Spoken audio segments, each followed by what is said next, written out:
Good morning, everyone. So, how many of you are already familiar with me? Good. Like, how many of you are over familiar with me? Anyone? Not through YouTube, but through by showing your answers and essays. Anybody?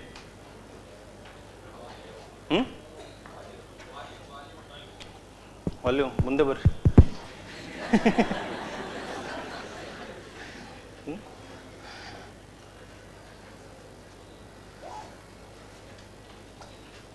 Ready ಇದೆಯಾ?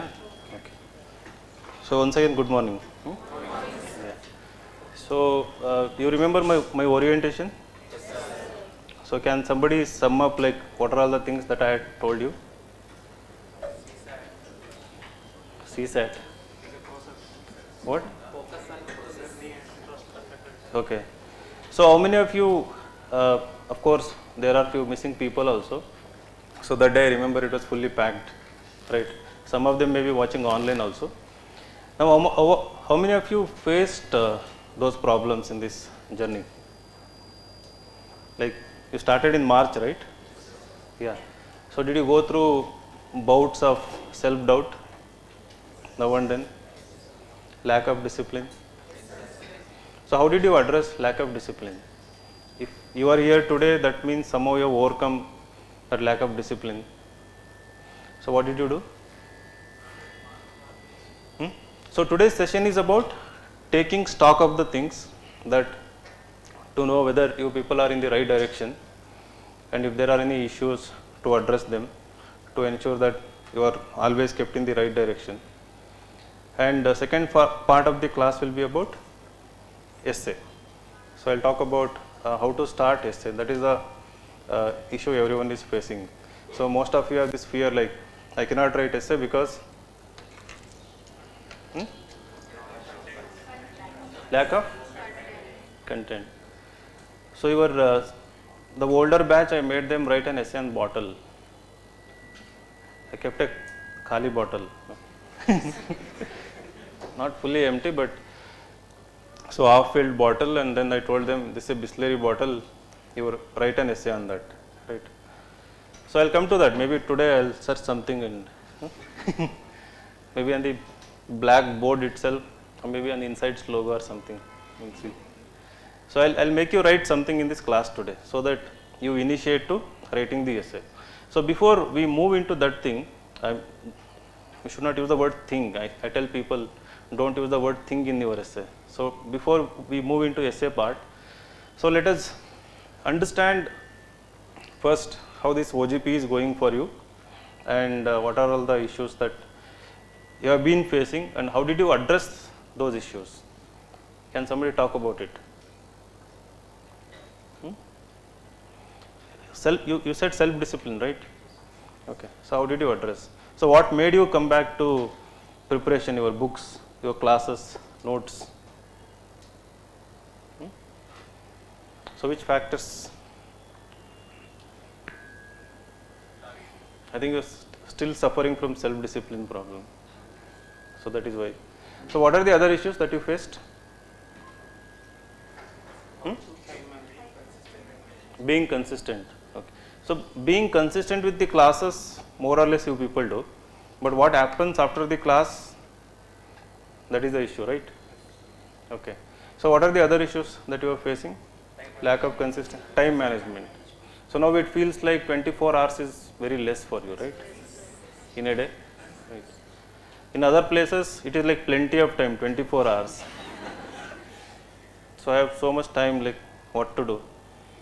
So illi at Insights, so you need more number of hours in a day, right? So how are you managing your time? So in a day, how many hours are going for the classes? And 6 hours. 6 hours including optional. So optional plus classes 6 hours. So even then you are left with 18 hours in a day. No, 18 hours. No, in a day you have 18 hours, right? So 6 hours in class, then no, out of 24 hours, how many? 18 hours. So somebody was telling that I am able to sleep only 3-4 hours. A girl was telling me yesterday.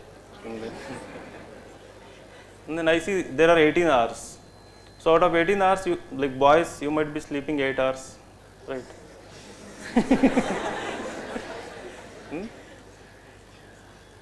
So what about those 10 hours? So what are you doing with 10 hours?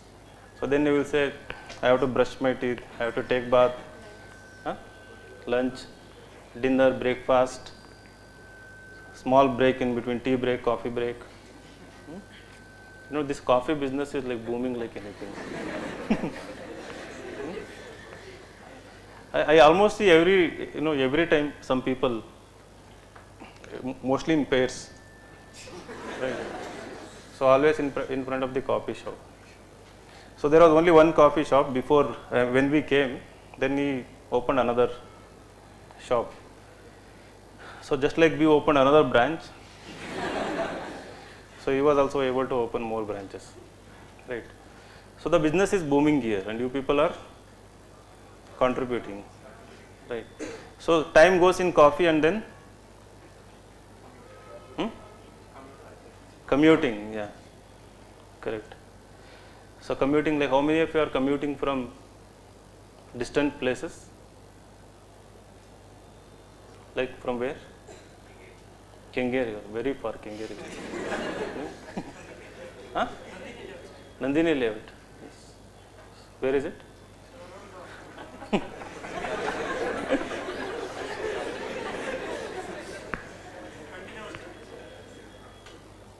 How many hours? Half an hour.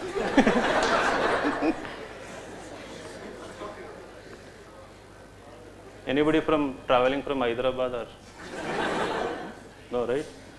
So mostly you are commuting from your rooms somewhere 2 to 3 kilometers, most of you, right? So it's all about valuing the time, right? And I have seen people who are working are more efficient in managing the time. Those who are working, those who are having full-time job, they tend to value their time most. They know the value of every hour, every minute, and I've seen how efficiently they utilize the time. And I think this is something about mindset problem here, right? So when you have more time with you, you have less time with you, right? That is what happens in the end.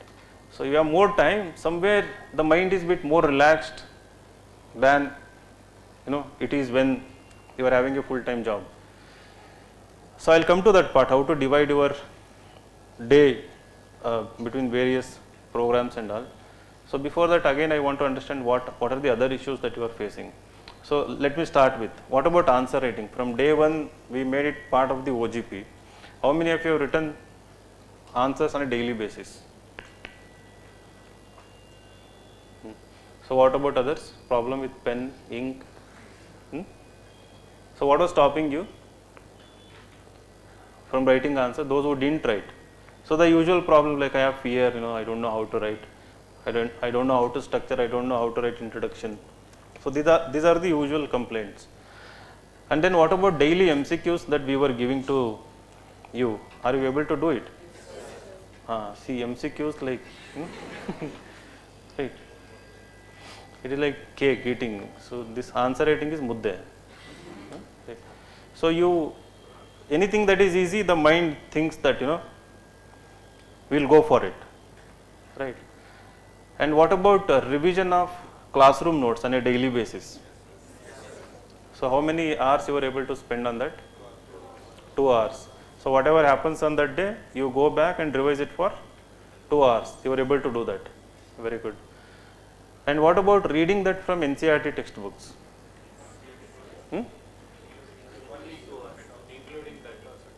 So including that also 2 hours? No. For some people, reading only notes can take 2 hours, and for some people, extra hours for reading the same from NCERT. But are you doing this NCERT? Right, good. And what about extra MCQs that I have told about? You remember that in orientation? So along with what we are giving as part of the class, I had asked you to do around like 20-30 extra MCQs related to whatever is being taught in the class. Are you able to do that? How many of you are doing it consistently? No, raise your hands. I want to remember your faces. PYQs. From PYQs you are able to do it. Good. So what about daily current affair quiz that is there on the website? Are you doing it? So when you say yes or no, be very honest with yourself from the core of your conscience, right? So are you able to do current affair quiz? All 20 questions on a daily basis? Yeah. So the next part is about newspaper reading. I know everyone will not be doing. Some of you may be doing. I think I had asked you to read at least one editorial on a daily basis, right? So are you able to do that? Good. And most of you have started your optional from the month of July, right? And are you able to go back and revise your optional classes? Though it recently started, so how many hours you were able to spend? 1 hour? 1 hour for optional. Good. So no answer writing in optional so far. Previous year questions you are going through. Good. So more or less, how do you rate your progress? March, April, May, June, July. So in these 3-4 months, if you look back your journey, before joining here, after joining here, do you see progress in your preparation? Do you see some confidence rising in you? Yes or no? It is better than it used to be, right? But you can make it far more better than what it is today, right? And in the orientation I told you, somebody should give top 10 rank or rank 1 from the batch, right? That can happen if you can make small improvements in what you are already doing. So more or less you are following this template. There is class happening, you are revising the class. Some of you are reading from NCERT, some of you are doing MCQs, both static and current affairs, and few of you are writing daily answer writing also, one answer, and then optional is going through, right? Most of you have joined optional classes or doing self-study, and you are able to revise optional also. Now what about CSAT? What? Weekly two times you are doing. Like, are you solving full length paper or for you CSAT classes started or not yet? Started. Okay. Are you solving those problems? Good. So now when you are moving into 23, you people are in a way bit lucky people. Lucky in the sense you started bit early compared to other people, right? You have plenty of time to ensure that in 2023 you can give an attempt with an aim to crack the examination. Now how to go about in that direction, right? So for you the subjects which are over are modern history, okay. IR, international relations, that also got over or it's going now? Okay. So how was your modern India? Very nice. Okay. Geography? Very good. And art and culture? Good. Not yet? Not bad. Okay. So you people like, like dashing delivery. Like the content is excellent, what I have seen in the art and culture, right? And IR? It's going on. It's good. What? 3 classes. 3 classes so far good. Right. So we will be completing all this. I think next, I don't know, like they might start with polity. I think Manjuna sir will be free from bridge course. I think he might start with polity once IR is over. Now how do you progress in this journey to ensure that you will go on to get a rank? Now you have to up the game, right? It cannot be business as usual. Now 3 months is enough time to get into that momentum, this mode of preparation where you started writing some answers, where you started, and yeah, so what about weekly tests? Almost everybody has given. So we started introducing mains test also, right? Yeah, are you giving those mains test? 4 times. Fortnightly. No, weekly also. Yeah. So we will be introducing weekly test also, weekly mains. Along with the prelims, weekly test, we will also introduce weekly mains test also, right? So most of you are giving them. Are you seeing any improvement in your marks, let's say first week to last week in respective subject in prelims marks? Good. So it will keep varying from subject to subject. In some subject you will do well, you will score 50 plus, 60 plus, 30 plus, 40 plus. In some subject it will suddenly drop to 20, 30, something like that.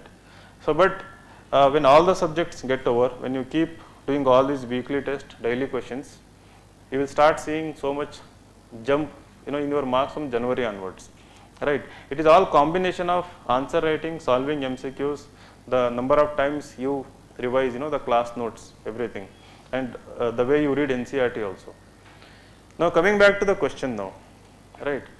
Now you have to up the game. When I say up the game, you have to make it even more intense starting now. So this July is something like auspicious month, when you look into the next year preparation. So I have seen people who prepared for like 8 to 10 months and went on to crack the examination, right? So now you are like starting like how many months before next prelims? Literally 15 months actually, right? So 15 months before next year prelims.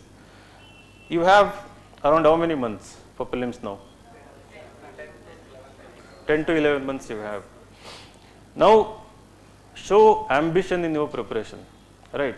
So all of you who are sitting in the class, right, you people have maintained some amount of discipline, and you have to start upping the game, become more ambitious in the sense that immediately start writing at least one answer, and those who are already writing one answer, make it 3 answers every day, right? So these are something like formula for you, what to be followed. Even if you are able to follow 60 to 70% of what I am going to tell you in next 10-15 minutes, right, you are on the perfect track, right track to crack the examination, right? So those who are writing one answer, increase it to 3 answers. Those who have never written single answer, don't wait. If at all you are waiting for some other moment, I don't know when that moment will come. It will never come. So you skip geography thinking geography was difficult maybe. Art and culture, you thought you couldn't remember stuff. Maybe another subject you will have another excuse. So the same thing will continue till next year, March. And then you will realize that whatever things you have learned is already evaporating. You are not able to retain that.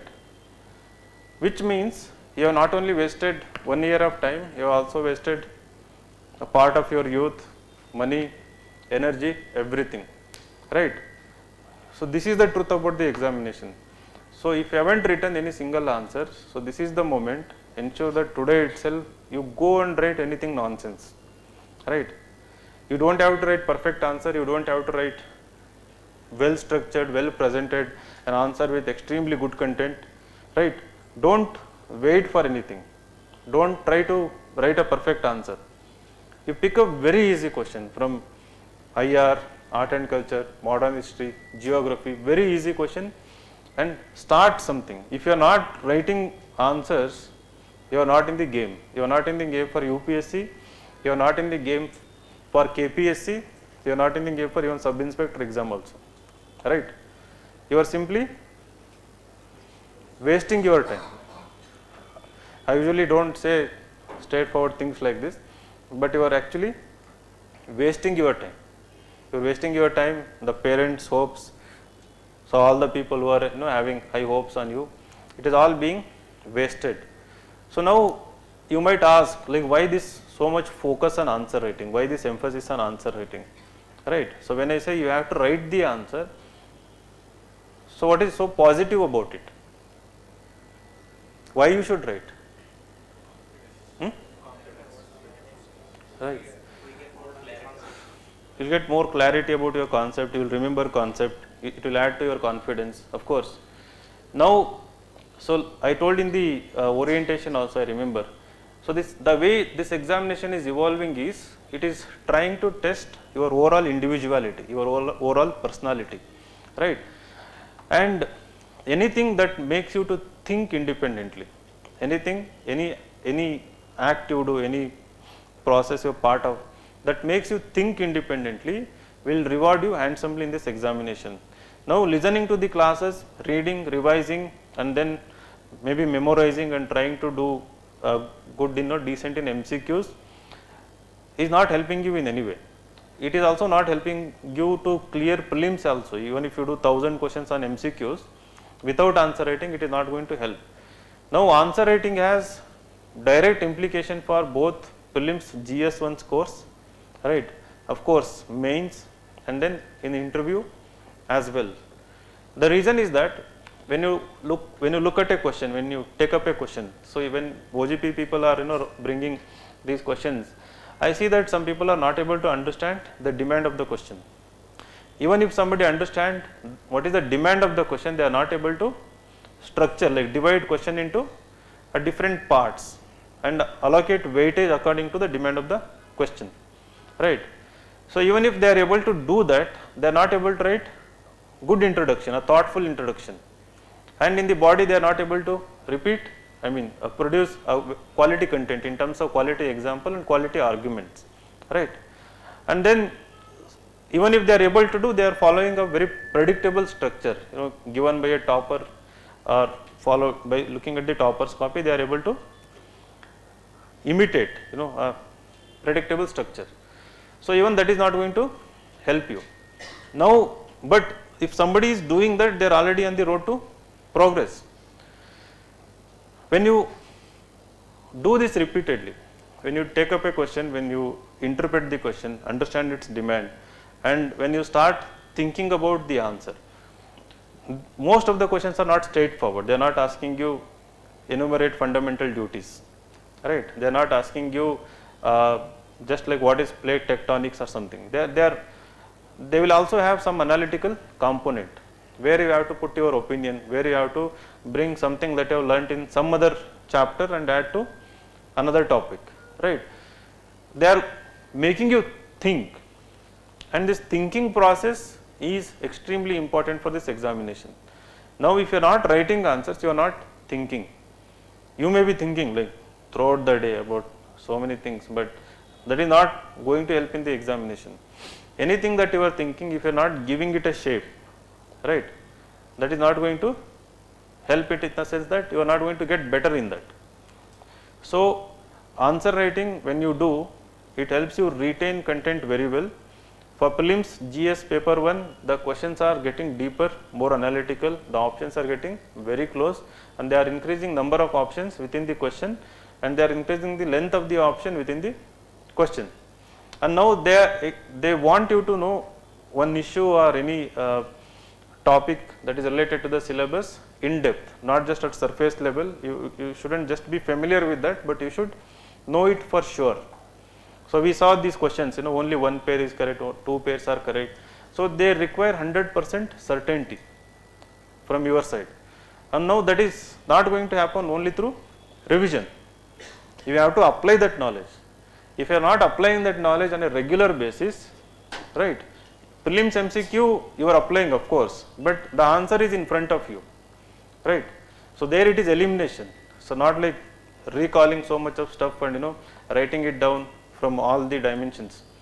When you do this again and again, you are on a road to victory here, right. So it can start with one easy question from static part, but it should definitely move towards two more areas. One, you should get the confidence of writing one at least ethics answer, and ethics you don't have to wait for the classes. Pick up those questions which do not require any classes.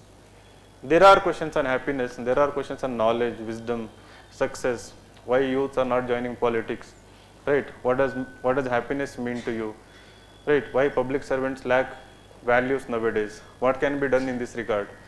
You look at previous year questions, right, and you will see that these kind of the questions where you don't need any pre-existing knowledge. So all you can do is maybe you can Google out like few examples and you can write. It doesn't take much time also. Then you should One is ethics answer, second is any current affairs question, right. So as part of the secure which we are giving either paper 2 or paper 3, mostly from paper 3 answer. So you pick up any question that may be related to your subject which is already over, but ideally it should not be related to the subject which is already taught. Maybe you can pick up a question from economy, science and tech, environment and security issues, right. And we have decided to complete all your mains part by December also. So all these security part, society, everything will be completed for you. But again, you don't have to wait for it. You pick up a question, read some basics, understand to your whatever level you are able to understand, and try to apply that knowledge. So daily 3 questions, one static, right, one from current affairs and one from ethics. So if you make a habit of writing 3 answers on a daily basis, right, those who have never written, you can try this from today itself. So nothing is stopping you, right, like what is stopping you? Your own mind, your own limitation. So nobody externally is stopping you, and mind it, when you start doing it, it will definitely consume 4-5 hours in the beginning. First day when I say you write one ethics answer, one current affair answer, it will 100% consume 4 to 5 hours. But if you think that it is consuming 4 to 5 hours and then if you stop it, that is the end of the story. The same 4 to 5 hours will 100% gets reduced to 1 hour. In 1 hour you can write 3 answers if you persist for 3 to 4 months, right. It will gradually reduce. There is like 100% certainty in this. I have seen like hundreds of people. But those who give up, now you try to write 3 answers, you give up because it is consuming more time. You are always in that position, at that level of preparation, till you again start it, restart it. You might start it after 1 month, 2 months, 3 months, but you are always at that level.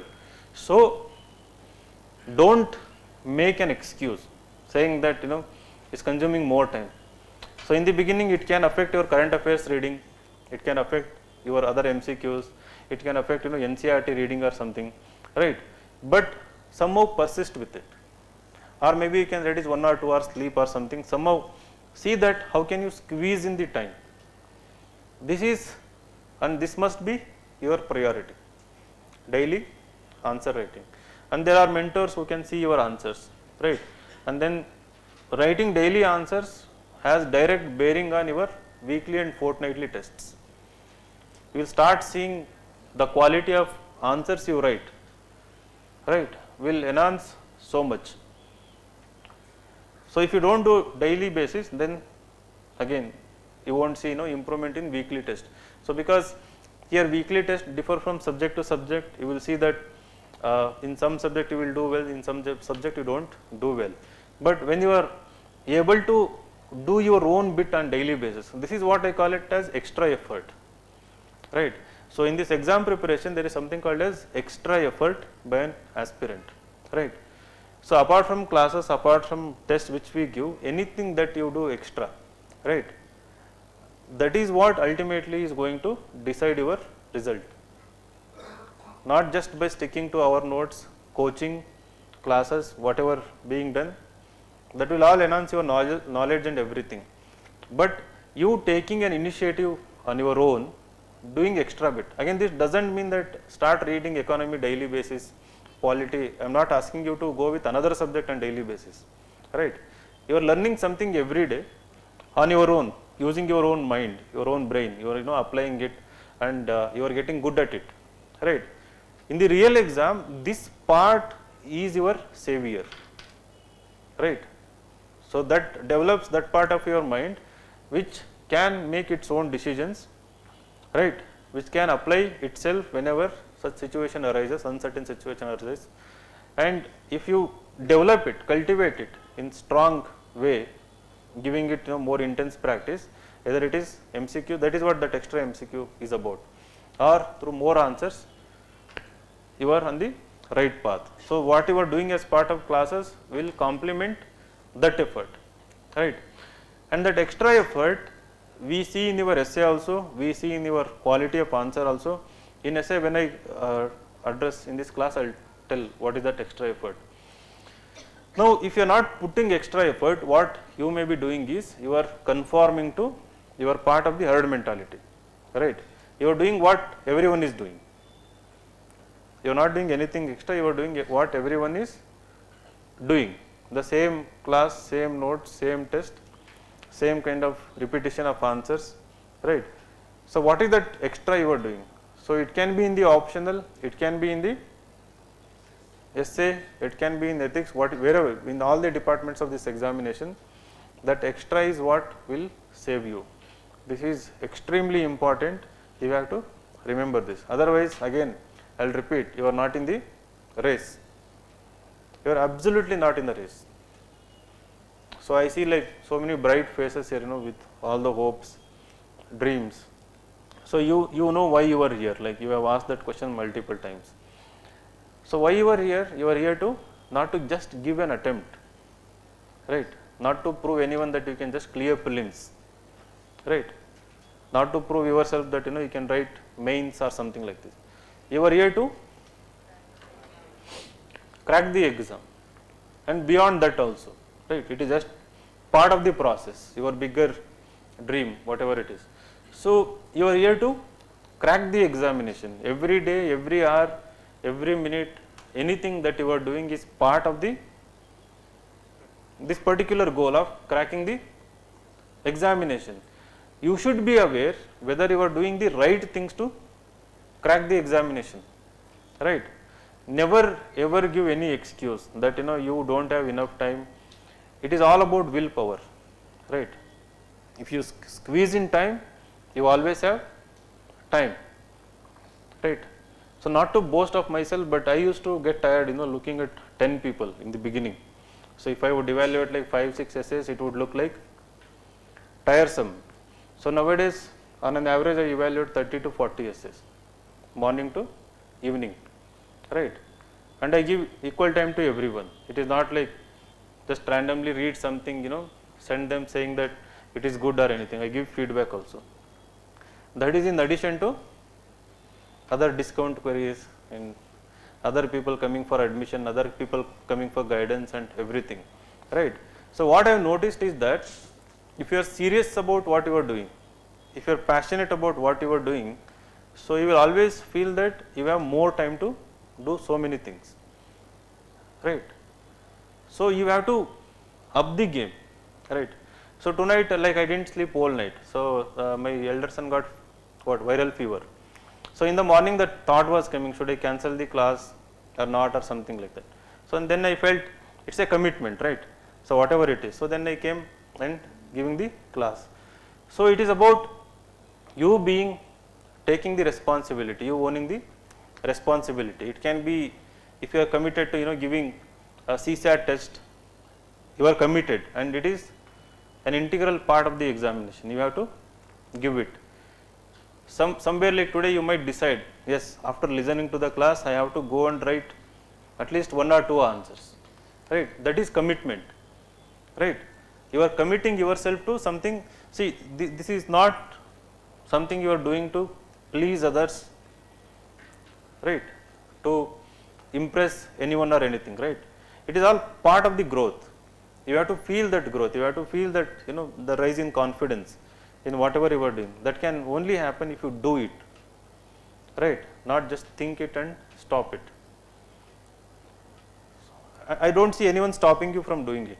So, that is why in the class I will make you write at least 1 or 2 pages of essay today, right. So, you might be thinking on what topic he will ask. So, I will tell you something.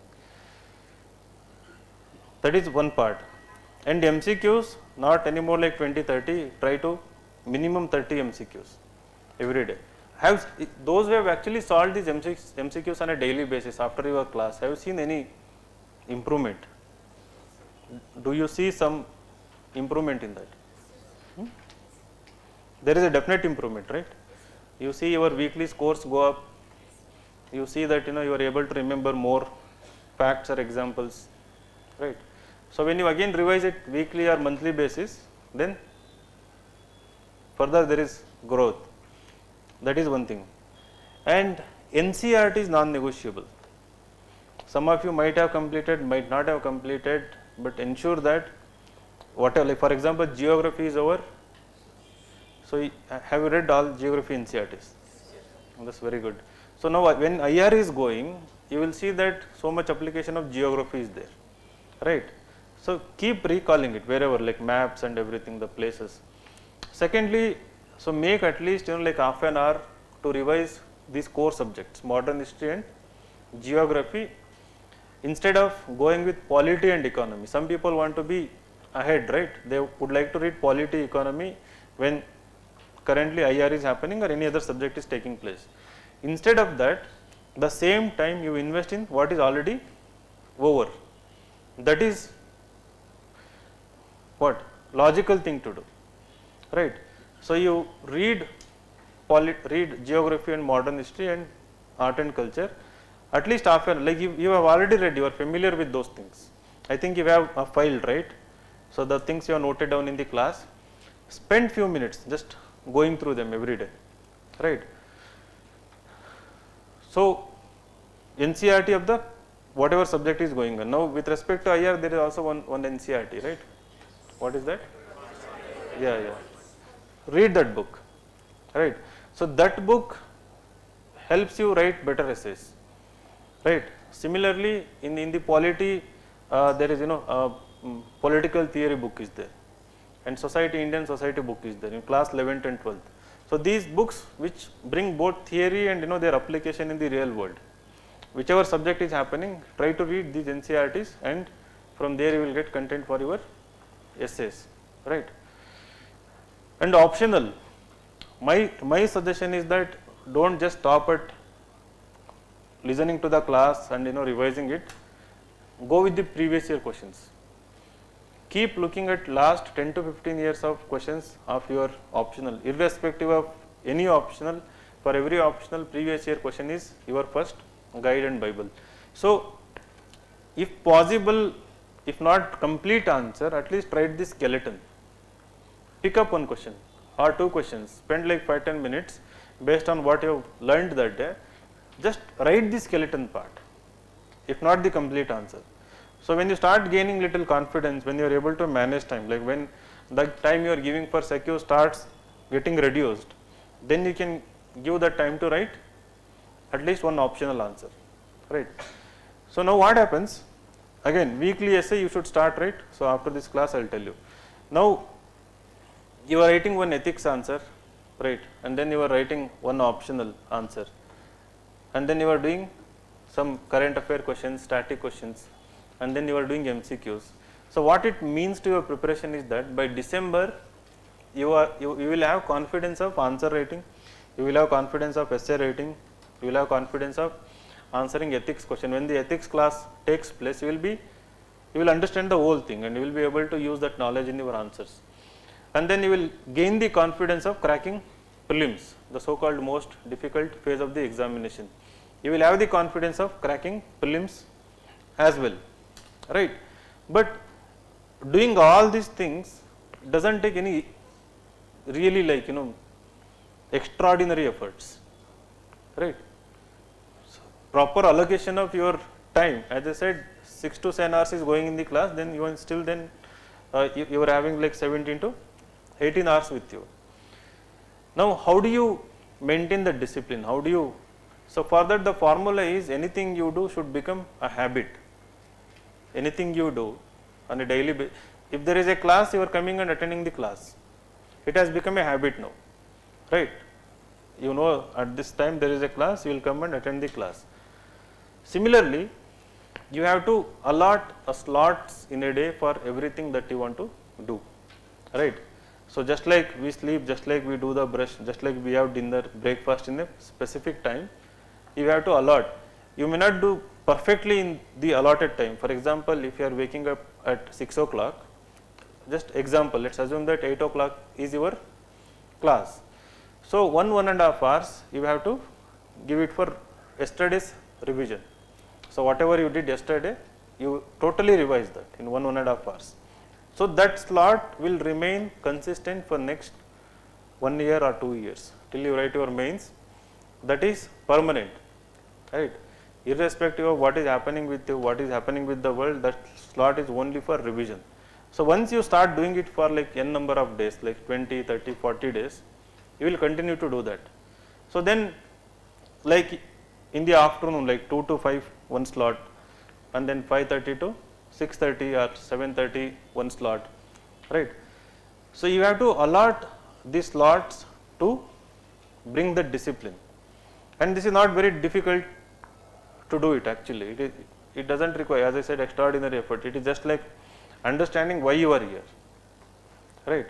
So don't give any excuses. I mean, you remove all the distractions. So what happens sometimes, mind wants some entertainment, mind wants some kind of relaxation. You want to meet a friend, just go for a walk, and here and there, go like ella aata adidhi now. So we have done these things, right? That is why I am here. So I remember, like back in 2006, the only coaching I joined was Kannada literature, Sashi Muralaya anta.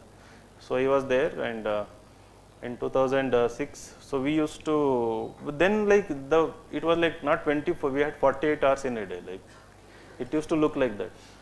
So he used to teach so nicely, listen everything, enjoy the classes and all.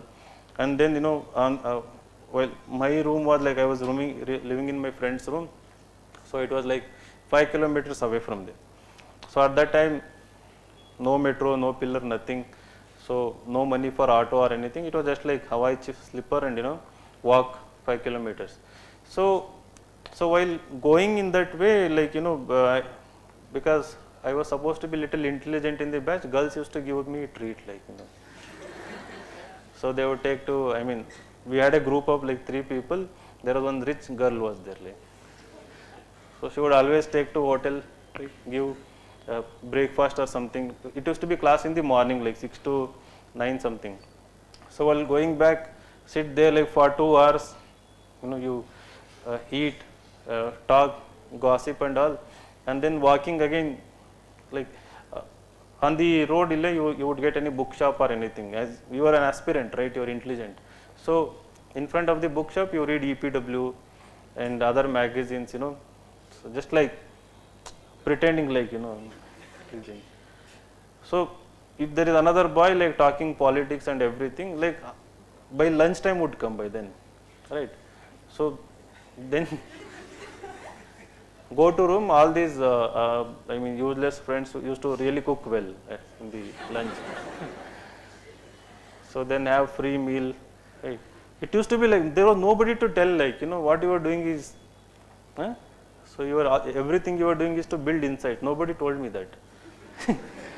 So if somebody had told me, then maybe I don't know. So I would have gone back, like no girl, nothing, like just you are rich, okay, you are kind, but after in Labasna maybe. So go back to your room straight, read, right, whatever Sashi Muralaya sir taught, and maybe right answer if somebody told me. We didn't have that concept, like nobody told right answer.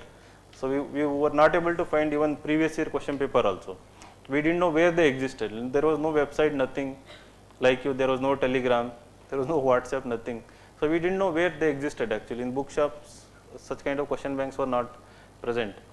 So nobody told us actually, right? So for you, there are people to bombard you like this, every time. Maybe that is the problem. So you have all the time. You have to just eliminate all these distractions wherever they are not at all needed. Like you will make great friendship, that is fine. But what? That is required, but you can make friends later also, right? So you can have the same conversation regarding politics and everything nonsense. The moment you feel like taking a walk, you go for a walk. Nobody is stopping you. Like 5-10 minutes, you go take a break and then again come back, right? Maybe you can use that time to listen to All India Radio News, or so many podcasts are there nowadays.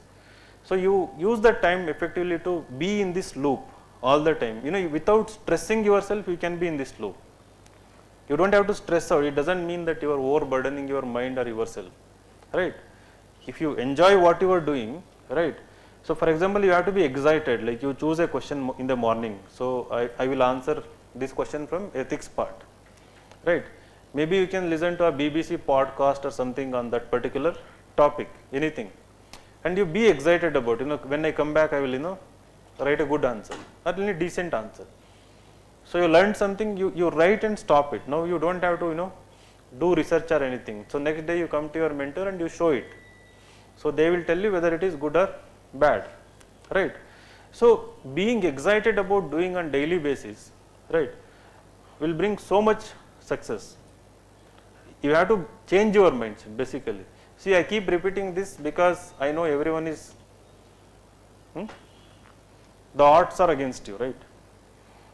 Everyone is not going to clear, but I am an optimist. Like I believe that everybody can crack this exam, provided they know what they are doing. If they know what they should be doing it. It's mostly ignorance and indifference, right? Ignorance, some people don't know. Indifference, you know, but you don't want to do it, right?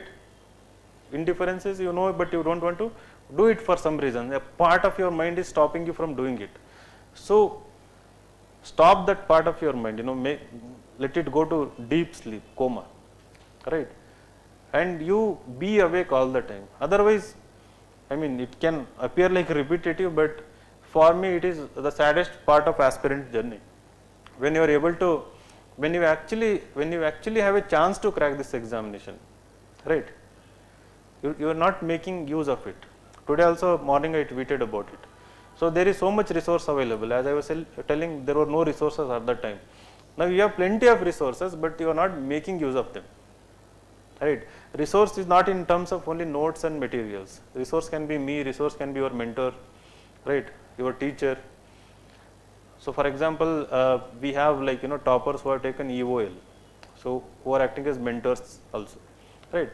So they don't mind if you go and talk to them, right? So there are inhibitions within you which stop you from doing this.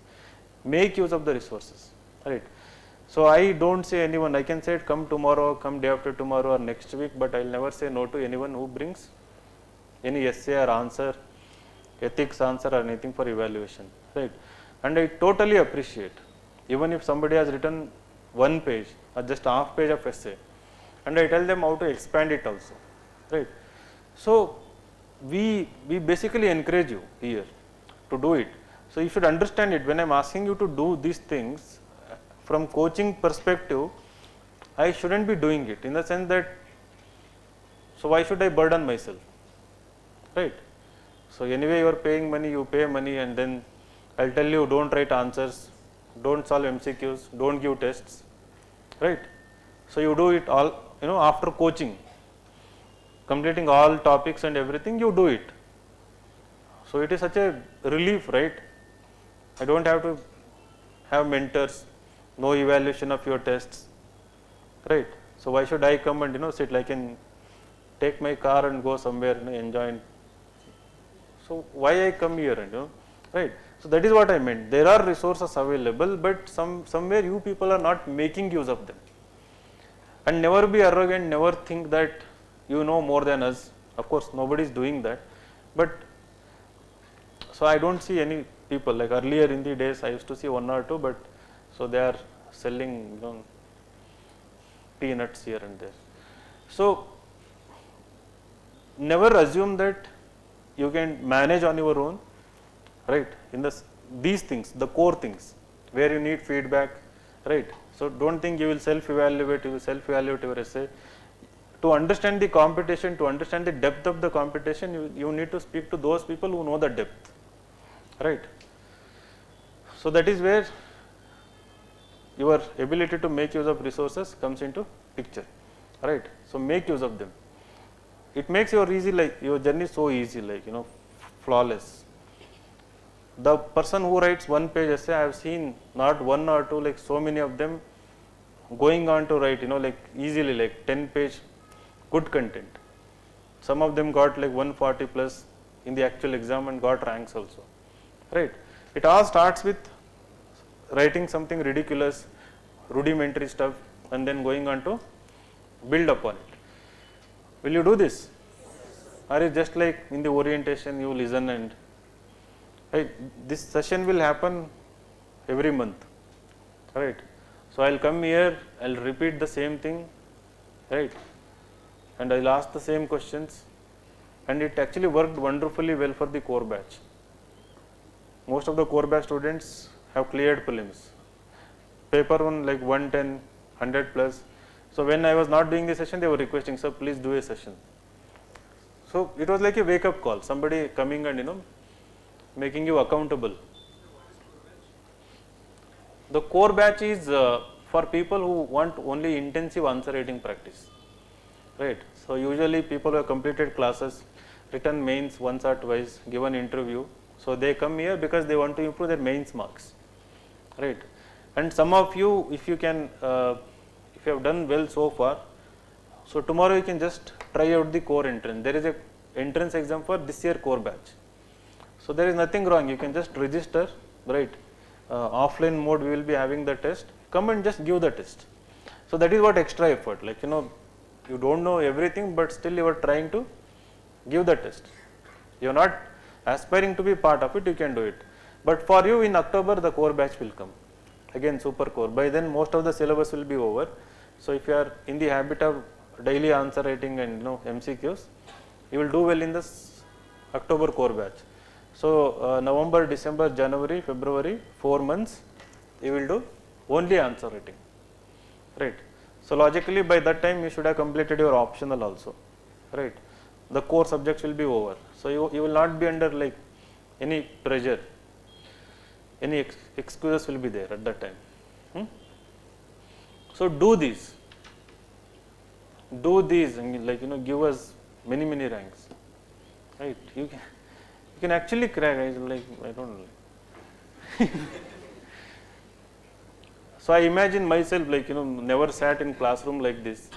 Somebody had told like this, like I don't know, maybe top 10 rank, right? I don't regret it now, but capacity was there. I mean, that much level of hardworking nature was also there, but there were no people to tell. So most of the generation after before 2013 is like that. Those who couldn't crack in the exam before 2013 or 14 they were lacking this kind of guidance and personal approach, right? So you are blessed in a way. See, every year when admission is happening, we get students from other institutions, right? So they come and I don't entertain gossiping or anything. They try to say negative things about other institution. I don't stop it there. I don't ask too many questions about it. So, but there are people who have completed coaching in other institutions and coming and joining here also after spending so much of money and time being unaware, maybe going by advertisement and all. So you are not doing any experiments here. It's a clear-cut methodology what we have adopted, right? So do this. So all of you will do. Yes, sir. Say yes sir and we'll see. See I want to see more number of people with essays from next week onwards. It can be your answer also. Just come show for 5 minutes. I'll see if presentation structure is good, and then I'll tell you are doing great job, right? It adds to your confidence, and you can go back. So yeah, so as part of the classes, we will complete entire syllabus for you. That is not an issue. And so what else we can do? So the mentorship is going fine. Are you able to meet them regularly? The mentors are the happiest people, right? We allot them 40-50 students, only 5-6 people go, right?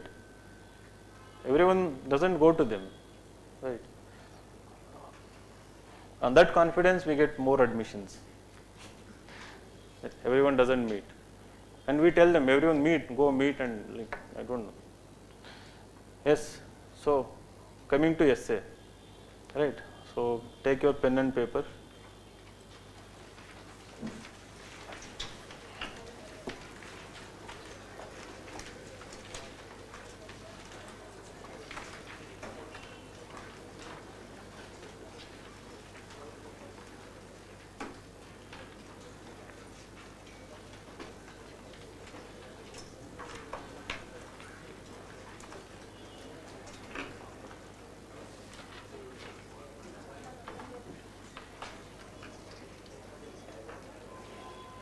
Okay, so what is essay? Essay is, yeah, so essay is where you express, you write your opinion about the topic. Essay, the core definition of the essay is where your individual opinion is argued with so many examples, evidences and everything, right?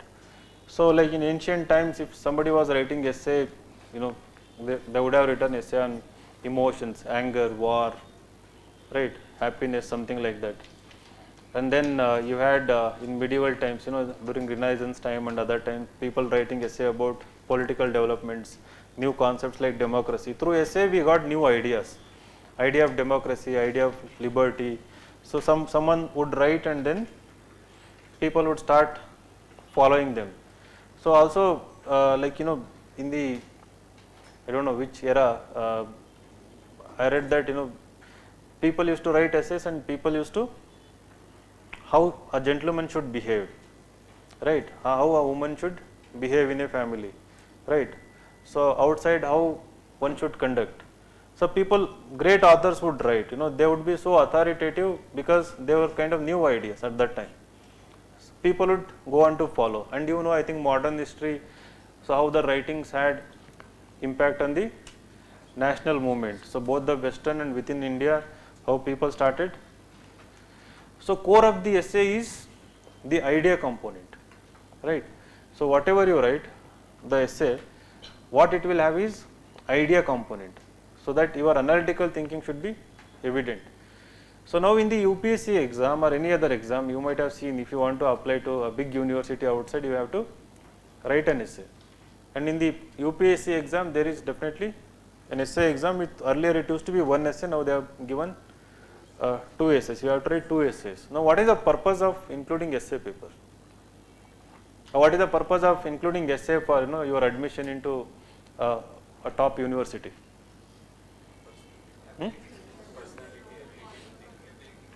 Ability, which ability? Ability to think. Yeah. So are you able to analyze, right? Are you able to think on your own? Are you able to look at a particular topic or an issue from a different perspective, your own perspective, right? Are you able to weave them together as a clean, you know, well structured arguments, a story kind of writing, which is convincing for people to read, something like this.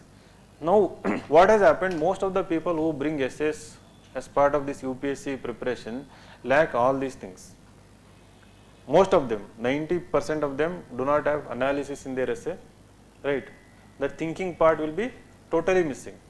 What is so dominant evident in most of the essays is the knowledge component, right. So there is difference between knowledge and thinking, thought.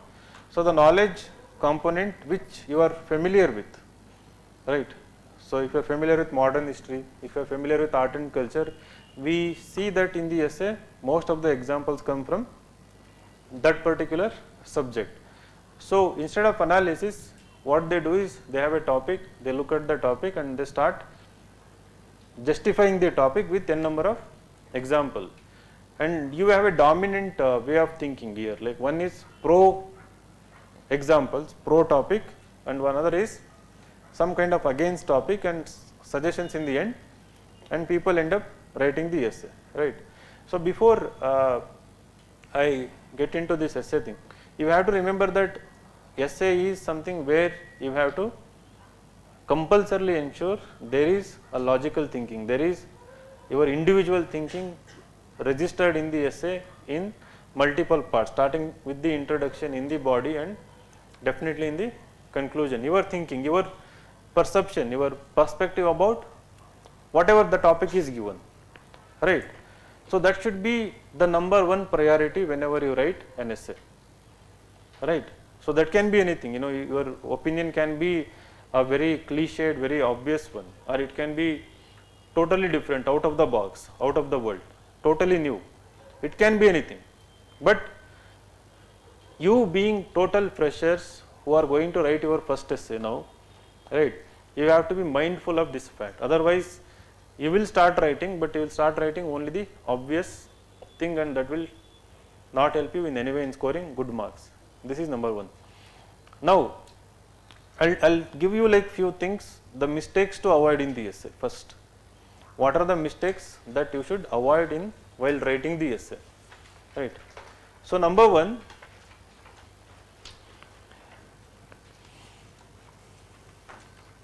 when you are writing an essay, ensure that from the beginning to end it is purely in the paragraph format, total paragraph, no bullet form, no arrows, no dash,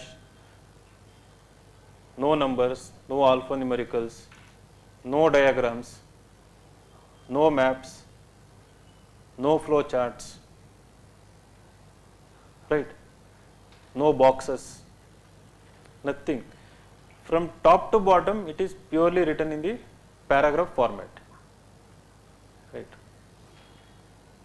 Second, so don't split your paragraph like point like paragraph, like you write only one sentence as a paragraph, two sentences as a paragraph. As a standard, your introduction must be 90 to 100 words introduction. It should be one paragraph around 90 to 100 words.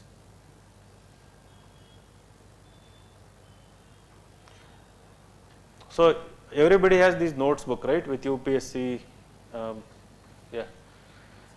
So 2 to 2.5 paragraphs per page, rest in the body, 2 to 2.5 paragraphs, not like 4 paragraphs, 5 paragraphs or only single paragraph throughout the page. Standard is like 2 to 2.5 paragraphs, which means around 40 to 50 words per paragraph. Similarly, conclusion also 90 to 100 word single paragraph.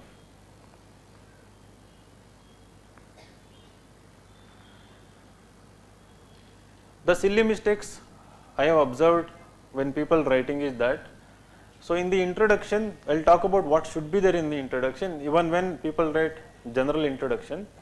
So they tend to make spelling mistakes, they tend to write really complicated sentences because they are thinking so much about it, right.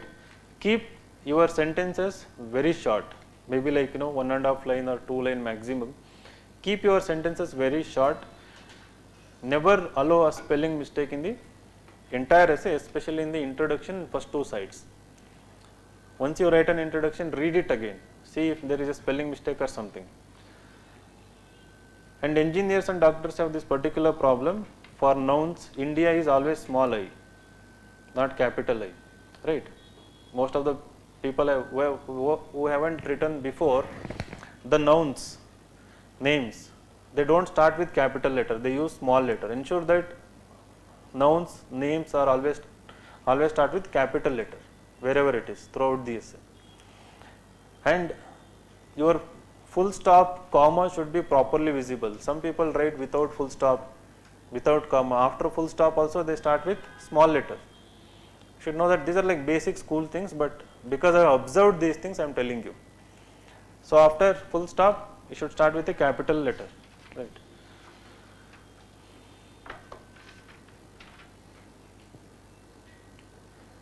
And lack of something called as transition and connective words. So what are these transition words and connective words? When you write a paragraph or when you write a sentence, in paragraph what you are writing? You are writing an idea, right. You are making an argument. From that argument to, if you want to move another argument, if it is a related argument, you would say moreover, in addition to, furthermore, right. But if you want to move to another contrasting idea, you will say however, right. So these words are called as transition words and connective words. Ensure that whenever you write essays, right, even in some of GS answers and in especially ethics answers, so these connective and transition words are present in your essay. It shouldn't be like, no essay should be devoid of these things. If they are devoid of these words, that means you haven't written an essay. You have written just a compendium of facts and random ideas or something, right. So these you can just Google out, you will get list of like 20, 30, 40 words, right. So when you start writing, you can start using them. in the right context, wherever they are applicable. Some people have the habit of memorizing quotes and separately highlighting them. Like you put a box, you highlight between two paragraphs, or you put it before in the beginning and or in the end. So don't do that. Any quote you have learned, any quote that you want to write as part of the essay, it should be part of the argument, it should be hidden in the paragraph. No need to separately highlight, like, I know quote by Mahatma Gandhi, an eye for an eye makes the whole world deaf. Blind. Right. So you don't have to highlight. Some people think that, they have memorized like 5 quotes, 10 quotes, super smart. Like they think that writing this quote will enhance my essay value. Nothing. That quote, if at all you are writing, is another idea from another author, which is supporting your idea or something like that, right?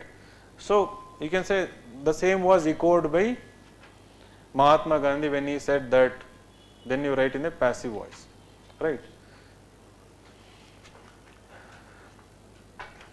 Similarly, any lines from poem, poetry, no need to highlight separately, right? Better to avoid it if it is your own poem, unless you really write like a William Wordsworth, Robert Frost, like the great Tagore or someone like that. Of course, not up to that level. You should be creative. You should be thought provoking. You should be appreciative. You should be really good, right? And totally avoid flowery language in your essays. So no need to show your vocabulary.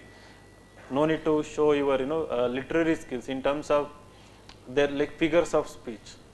So what they do, analogy, they draw simile.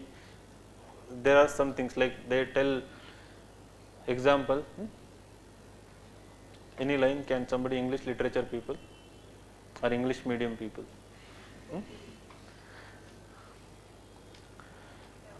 What? Yeah, something like correct. So sweeter than honey, like our face was shining like 100 bright suns. What? Deeper than the ocean. Yeah, correct. Deeper than the ocean, topper than the topper.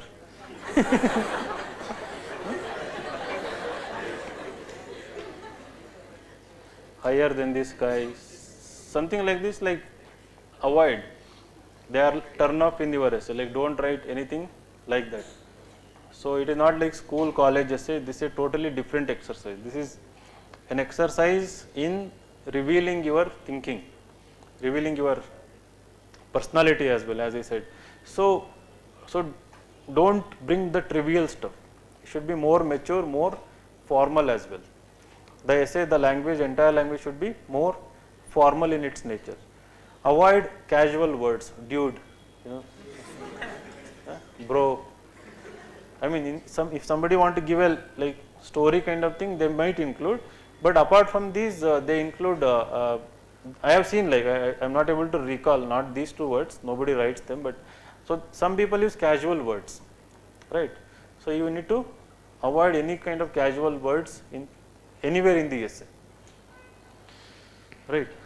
Then, so don't reveal your identity in any format in the essay. For example, if Kannada literature student is there, you know a line from literature, so you don't have to write it in Kannada.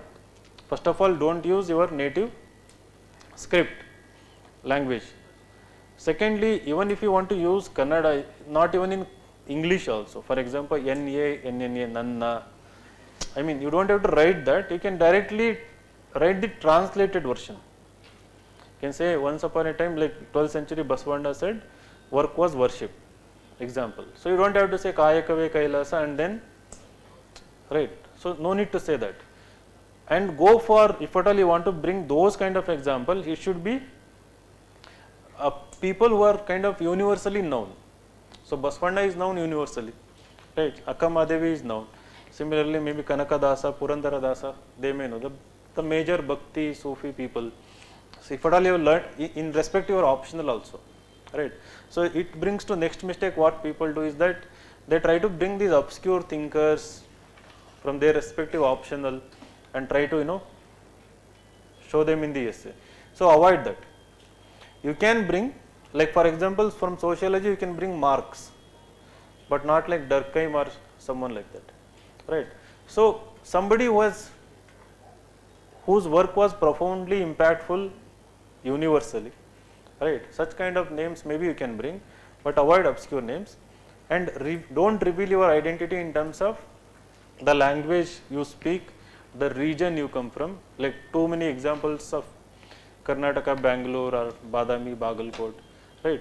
So they will reveal your and religion, gender, right? So any kind of identity should not be revealed. So another mistake what people do is that, so they try to bring their own life, aspirant's life as an example.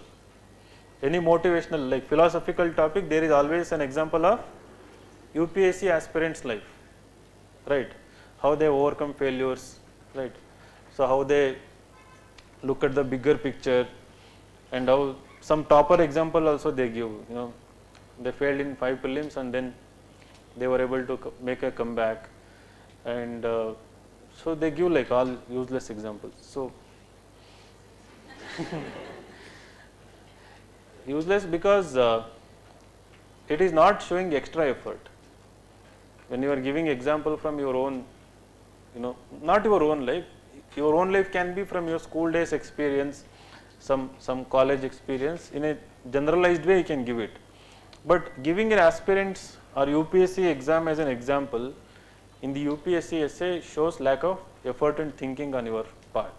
It's a very convenient, right? It's so much easy to pick that example. So try to avoid. Second reason you need to avoid is because many people are doing it. If you do not do it, you are special, right? So that is the reason. This brings to the most important point in the essay is never show any herd mentality in your essay in any way. Herd mentality. Now how do you know that whether you are part of the herd or not? Right? Herd mentality. Kuri mande.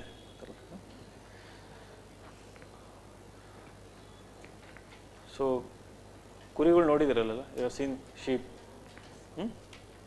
So if one sheep goes in some direction, all follow. I don't know what is there in their brain, but no, I have seen in a farm, like a childhood also, now also. I curiously observe why they go like this. You send one toward, they just like go, I mean, they flock together, as even in summer also, like they flock together and they just follow the one which leads. The same thing, almost out of 10 lakh people, 10 lakh, 9 lakh, 59 lakh, 85,000 people do the same thing in this UPSC journey also. So topper has revealed her copy, right? I am not she, but the institution.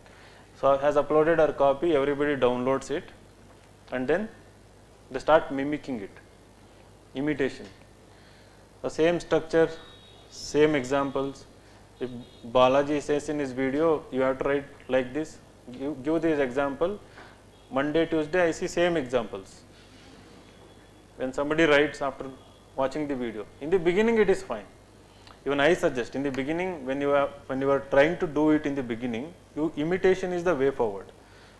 You try to do it, but slowly you have to start bringing originality. You have to move away from what the herd is doing, and you have to start putting your individual stamp in your essay, right? So that comes through extra efforts. So any indication of herd mentality in terms of the way you approach the introduction. Some people say write 2 stories in the introduction. One pro and another is contrasting. So I have literally seen hundreds of people following the same approach. Gone. You will not score 50 to 55 marks, more than 55 marks, because you are revealing the herd mentality, right? And then somebody says that you follow this pestle approach, a topper. Like what is pestle approach? Political, economic, social, technological, environmental. What is L? Legal, cultural, ethical, right? Botanical, zoological. So somebody said pastel approach, to make original they might bring this also, an extra. So don't follow any kind of fixed approaches, right. So another way is, some people say you go with this spatial, temporal, they say, like that means, so ancient to modern, present, and then future. Maybe future nobody writes because it requires thinking. Nobody writes about the future in any of the essays, majority. It's very difficult to think ahead, You don't know what is happening with your life, like, and most of the aspirants are scared about the future, right. Another approach is this individual level, family level, society level, national level, international level, right. So this level from individual to international level. Idea is same. Individual is suffering because of some problem. Family is suffering because of some problem. Society is suffering because of some problem. I mean, the problem that is there in the essay, right. So at all level they want to show that everyone is, instead you write one line, no. It's a universal problem that everyone is suffering from. End of the discussion. You don't have to bore me, right? Bore me to death, like. So at that level I know it is there already, like you don't have to carry it. So now why do people do that? Because the focus is on the knowledge component. Now individual level, I will give Gandhi example, like Gandhi once upon a was beaten in a train or thrown out of a train. Nobody knows this, right. Only I know this example and I will write it, right. And APJ Abdul Kalam, some rocket failed and Satish Dhawan appreciated, nobody knows. Only I know this story because I am the only person who has read that book in the universe. So I will write that example. Vivekananda went to Chicago. Like in India nobody is aware of it. Especially those who go to evaluation, they are not at all aware of it. They actually think it is New York, but you are somehow telling us that it is Chicago, right. And there he talks about the glory of Hinduism, right, and he calls them brothers and sisters and everybody claps, right. So you write those examples thinking that you have done extraordinary effort, in remembering these things. These are all herd mentality, and not only herd mentality, it is lack of efforts from your side. There is no extra reading.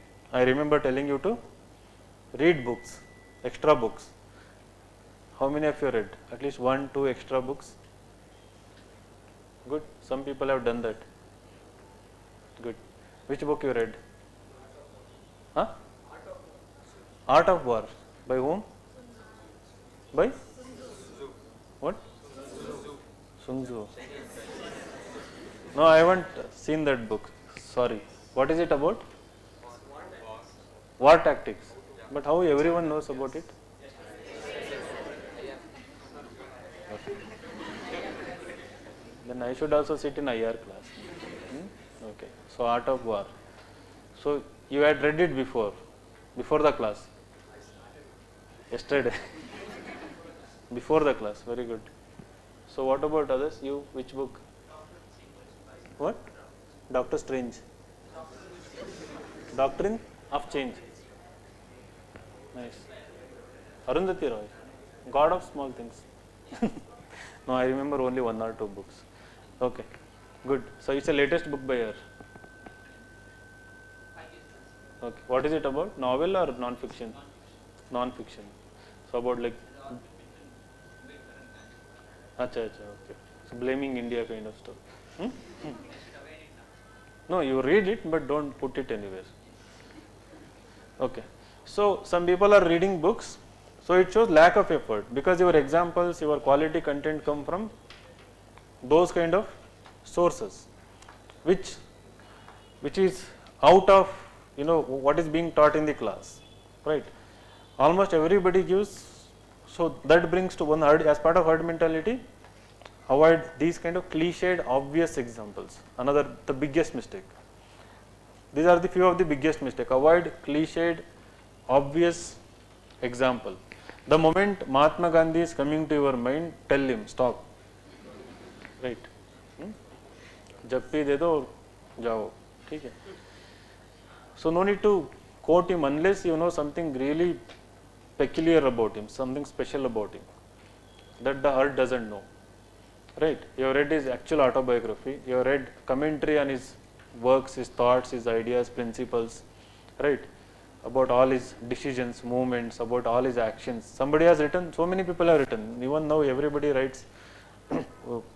Every decade there are so many books about Gandhian thought, philosophy. If you have read some of them and if you want to give a new perspective about it, then only write about it. Not what you have studied in Spectrum or in NCERT. The example should be different. There is nothing wrong in quoting Mahatma Gandhi, all respect to him, but it should be different example in a different perspective, right? Then avoid any kind of fixed patterns. The moment I read your introduction, body, I shouldn't be knowing what to already expect, from your essay. The essay should be revealing in each paragraph. It should read like a story, right? This is something radical which many people will not tell you. From beginning to end, it should read like a story without any breaks, without any compartments. Avoid compartmentalization of your essays, any kind of compartmentalization. So, which means that throughout the essay there is one dominant idea, one core argument, right? It can be pro topic or it can be against topic, but that is the dominant idea throughout the essay, right? So, you are analyzing that particular argument, right? When you are analyzing, what is analysis? Analysis is you are examining very closely every argument, every idea. You are breaking them into parts, every part closely you are examining, and then you are writing about the various aspects of that particular issue. So, it can be like why that particular thing has taken place, right? How did that happen? What could be its consequences? Something like this. So, why and how are at the core of analysis, right? When you write something, right, the next argument should be why. You are putting an idea, then you are asking question why, right? And then, so what are the other mistakes that you might have observed? Have read any essays? Against the government. Good. So, thank you. So, don't do a blanket criticism of anything. In your essays, don't be like one-sided. Every issue, every topic has two sides, right? Now, don't conveniently choose one side, one example, because it suits your argument. So, when you start writing, you write it down, right? I mean, this will make sense when you start writing. Some people conveniently choose an example because it supports what you have written, but you are ignoring other side of the story also. It will have another negative part or another dimension which you people don't write about it, right? So, it should be constructive criticism, not blanket criticism. It should be constructive criticism. What is constructive criticism? You are listening to both sides of the argument and then giving a constructive solution as well, right? So, if you are providing solution, then it is constructive criticism. If you are not providing solution, if you are making a blanket criticism, then it is a something judgmental, biased opinion. So, avoid biases in your essays. Against government, it should be constructive criticism. You can do constructive criticism even against the present government or previous government or future government. It should be constructive criticism, right? The next mistake you should avoid is avoid sensitive issues in your essays. Like, so don't get carried away only with the communalism, mob lynching, right? Avoid those kind of examples and issues in your essay.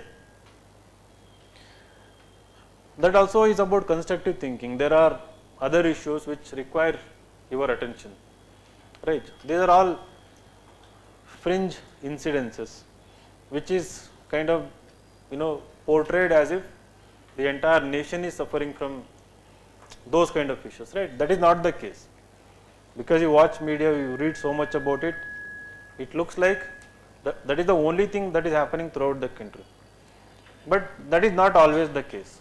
Though that is a serious issue which needs attention, which needs to be resolved, there are other issues upon which you can throw light on in your essay. So avoid sensitive issues and any issue that government is sensitive about, right? Any issue that government is sensitive about. It can be economic issue, social issue, cultural issue, political issue, international foreign policy issue. So you can talk about it, but slightly empathetic towards the government, right? If you really want to write, you should be slightly empathetic. If there is a criticism, give it, but from a third person perspective, like an author had talked about it, right? A foreign report might have talked about it. So that you can mention, and that also you have to negate it. I mean, you have to come back to your pro-government stance. But without, as I said earlier, it shouldn't look like one-sided argument. It shouldn't look like artificial, convenient, as if you are hypocrite, like you are avoiding another side of the argument. So then, yeah, correct, like avoid these short forms, e.g., ex. Now many people, like in GSA, you write ex dot and then you write eg, and everything is not example, right? So it can be like, you can use various vocabulary, like for instance, to illustrate,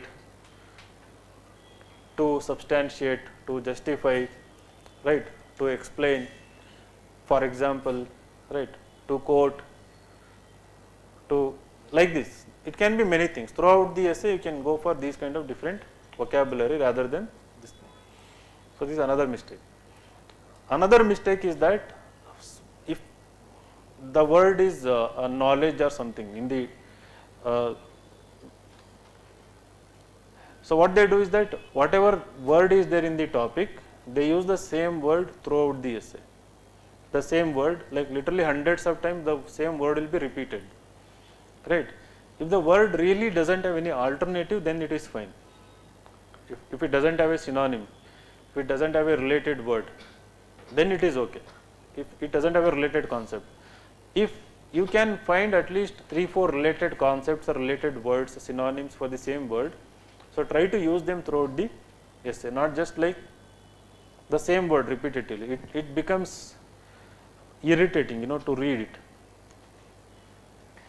Another mistake, to bring the flow in the essay, what people do is that at the end of every paragraph, they write the topic. Thus, an eye for an eye will make the whole world blind. Thus, right? So, I have asked many people, why are you doing it? To stay relevant, to sound relevant to the essay, they want to do it. No, let your idea speak for itself, what you are writing in the paragraph. Now you don't have to put every time, already my eye is tired, right? Like, if you are writing the same thing, it is already tired. Like, now when you see that like 3-4 times, it's so irritating, and it is like assault on the reader's mind, right? You are thinking me as a stupid person. You are assuming that the reader is stupid, they are not able to understand your arguments, right? So artificially you are putting and saying that, thus, so I am doing justice to the topic. Another mistake what people avoid is artificial way of, now we have seen this particular argument, now we will move to, right? So now we have seen what Ashoka did in the war, now let us move to artificial intelligence, what it can do now. Now they don't know how to link artificial intelligence with Ashoka, it cannot be linked, maybe, I don't know. So they want to bring the flow, right? So we have seen this, now we will see this or that. So they think that now the bridge is constructed between that previous argument and next argument. Okay, that is not how you continue with the idea. So to continue with your previous idea, is it making sense to everyone? What I am saying, or am I speaking only to few people here? Everyone is understanding? Yes, sir. Okay, like only if you have read essays or written something, you will be able to relate it with more closely, right? But even then, when you try, if you are noting it down, keep going through that so that you can avoid it. So when you have written an idea, right, the best way to bring next idea is to look into the idea that you have already written. For example, if whatever be the essay topic, if you have quoted the Ashoka's experience of killing like thousands of people, and after looking at the bloodbath, reforming himself, getting enlightened and going for peace, Dhamma concept, whatever it is. So now you want to move to next argument, right? You might have written like 3-4 lines, 3-4 arguments in this paragraph about Ashokan experience, right? So now closely look into that paragraph. From there, how you can bring another idea. Maybe something related to culture you can write, something related to Buddhism you can write, something related to another mighty empire, something. So what you write in the next paragraph should be closely related to the previous idea that you have written in the paragraph. So to make your essay more coherent, flow like story, your previous paragraph is your guide. Plus keep looking at the topic. You have to look at your previous paragraph and look at the topic. At least in the course of the essay, from beginning to end, 50-60 times you should look at the topic. Keep looking at the topic. Even while I am evaluating, I keep looking at the topic, right? So because sometimes the meaning may be abstract, sometimes I want to say whether you are not deviated or not. So I need to be aware of the every keyword in the topic, right? So keep looking at the topic after every paragraph while writing every paragraph, right? And the final, there may be other small things, but the final mistake is that just going with the topic. You see the topic, now your mind is start collecting examples for the topic. You just go with the topic. You never question the topic itself, right? So there is something called brainstorming you do before you start your essay. 5 to 10 minutes you have to do it. So start by questioning the topic itself. Does it make sense? Is it logical, right? The topic. So if you think that there can be overwhelming arguments against the topic, there can be more number of arguments against the topic, you can actually take that stance and then write entire essay against the topic also. Essay, your opinion, right? It is your opinion. Essay provides that freedom to do so. So many people are afraid, they are not able to think. So they divide essay into 2 equal parts, positive, negative. So this positive, negative is another, like in GS answers we see positive, negative, way forward, right? So I mean that is not the way you people, every question has its own demand, right? Show maturity in your thinking, right? So you don't see such kind of approach in editorial. When somebody writes an essay in newspapers, they are not just dividing paragraph into positive, negative and way forward, right? They have their own way of analyzing, looking at the topic. So this, see if we can look at topic from a different perspective and try to accommodate that also. If it is only one argument, try to accommodate that also. Got it? Now, so I'll make you write something.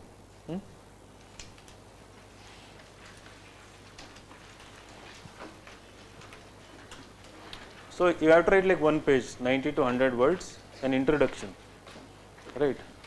Now before you write an introduction, you should know what to write in an introduction, right? So what will you write in an introduction? What? Now what is introduction?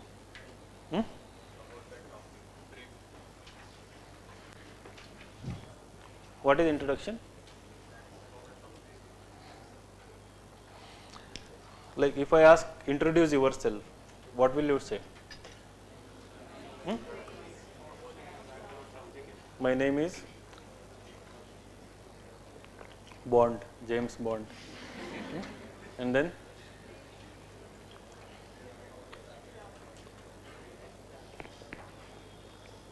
now some of their thinking is drinking water to no, I got thirsty. So I'm not going to ask you to write essay on this bottle.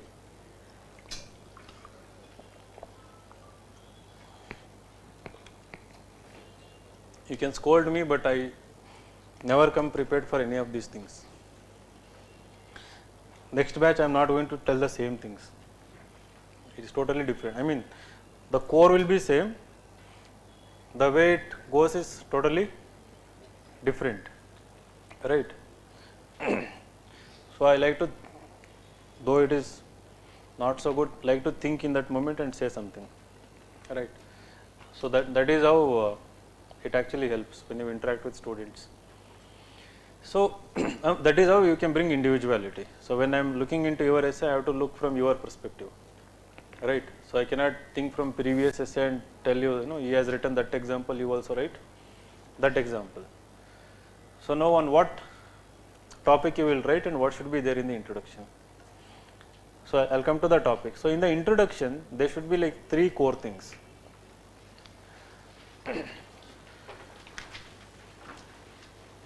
3 core parts.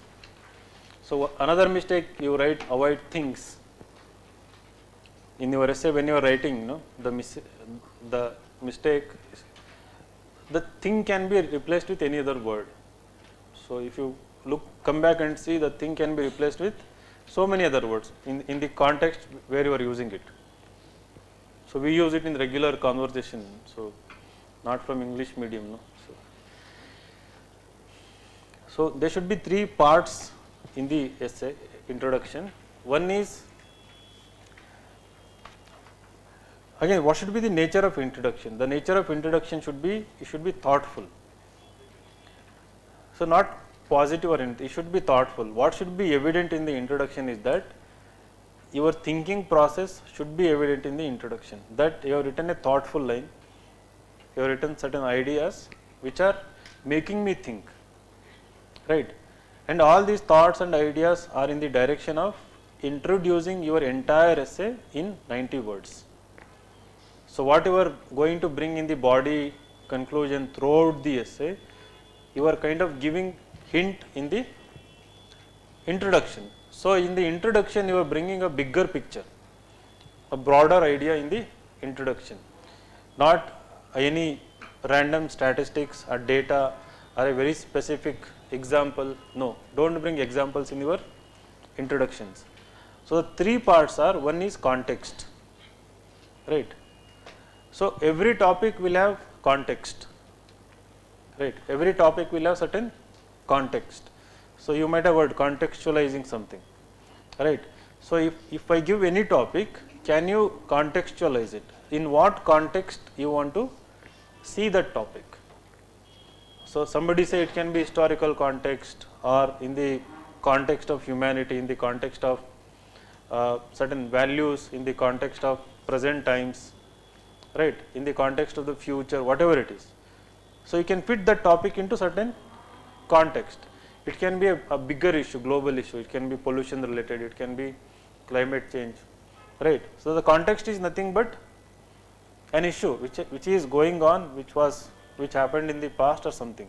So you are linking that topic with a particular context. So then only for a reader it will be evident that you have understood that topic, right? The second part of the essay is, introduction is, making clear what opinion you want to go with, giving hint, like you may not explicitly write about it, but give hint about what is your thought process. Are you with the topic or against the topic, right? It should be either one of them. in some rare topics it can be middle path, but in most of the topics it can be one of the arguments. So give hint about, so that line don't repeat the topic here. So give, how will you give hint? Through an idea, right? Through an argument. It can be example also, but it should be passing mention, but not totally explaining the example. Don't explain your example in the introduction. The third component is thesis statement, something called thesis statement. What is thesis statement? The thesis statement is nothing but your explicit opinion. So that comes at the end of the introduction, right? So you have a topic, you will say that, so this topic, in this essay we will argue that the question in the topic is, I am just giving an example, is irrelevant to the present context, but more relevant in the past context or something. Explicitly you are stating your opinion, right? So that is thesis statement. So thesis statement has two parts. One, your opinion, like explicit statement. Second part is you may explain, because this essay is 1200 words, it is a lengthy exercise. You will explain how you are going to discuss that idea in the essay. What many people write when they write thesis statement, they will just write how they are going to discuss. They still do not reveal what is the core argument. The first line is your core argument, and then you write about how you are going to discuss that. So you can club everything into this 100 words. The introduction, in the thesis you can create a small paragraph at the end of the introduction, right? So when I read your introduction, for me it should be evident that you have certain individuality, some kind of original thinking, some kind of broad thinking, right? You know, you have understood the meaning of the topic, even that should be made clear in the introduction. When you give the context, you will also explain the topic also, right? This is what its meaning is about. So that is also part of the introduction. So I should understand you are in the right direction, that you understood the topic. So now you should, did you get some fair idea? This is what we discussed is theoretical. Now I will ask you to write an introduction about some topic, right? So try to apply that and try to write an introduction.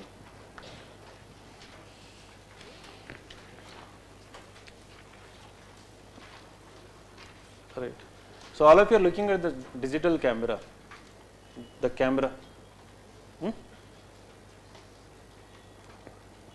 The word is camera, right?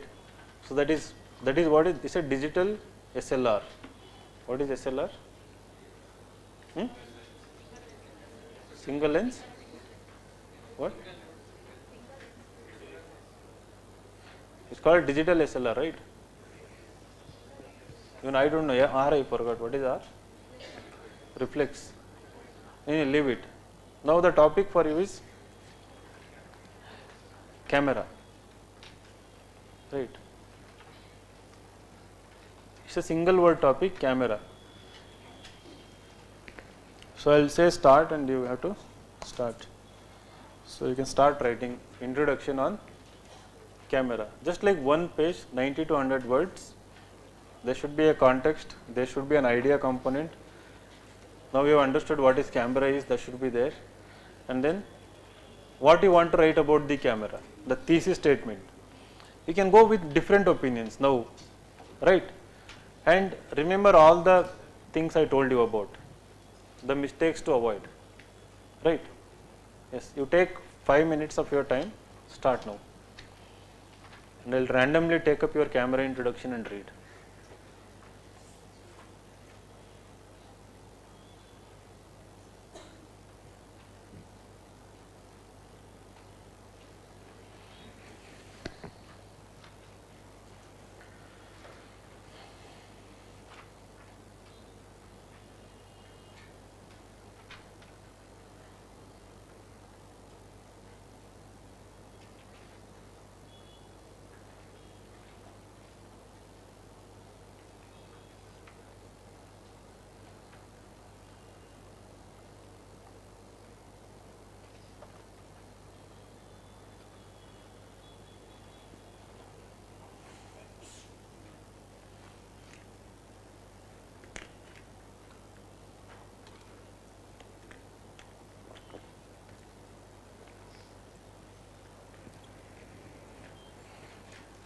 And yeah, the first line you write should be the most thoughtful line, not the obvious line. Like, we use camera for this. Camera was invented by somebody. If you know, Google it out. Right? Camera is, the work of camera is this, function of camera is this and that. Right? See it from a totally different perspective. Write first line that is really thoughtful.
ಎಲ್ಲ full ಜೋಶಲ್ಲಿದ್ದೀರ.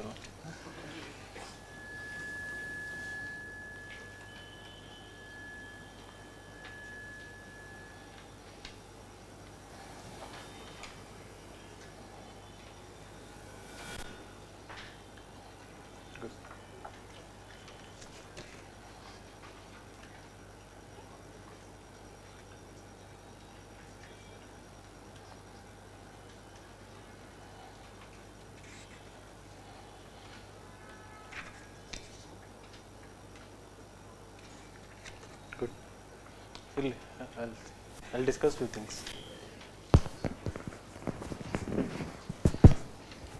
So all of you wrote?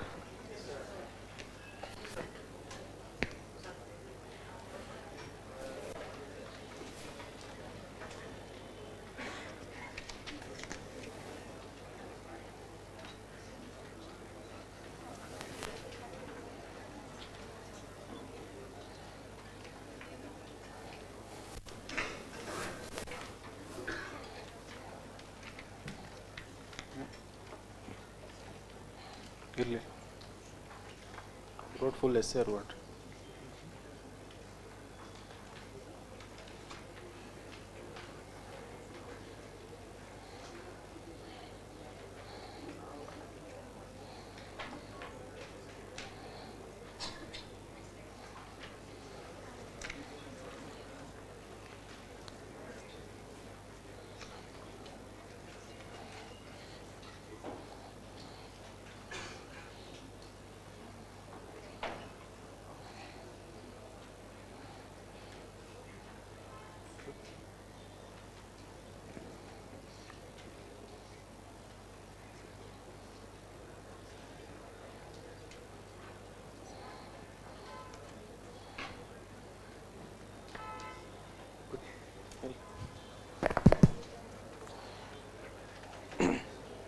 So how many of you brought technology dimension into it?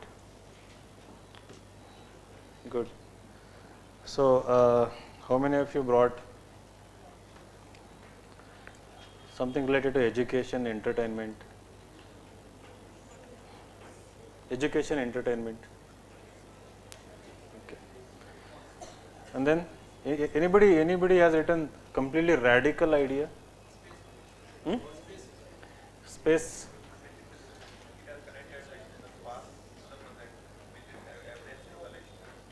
It has connected with past with the present. Okay. What? Social crimes. Okay. So when you wrote this introduction, what was the core idea that you represented?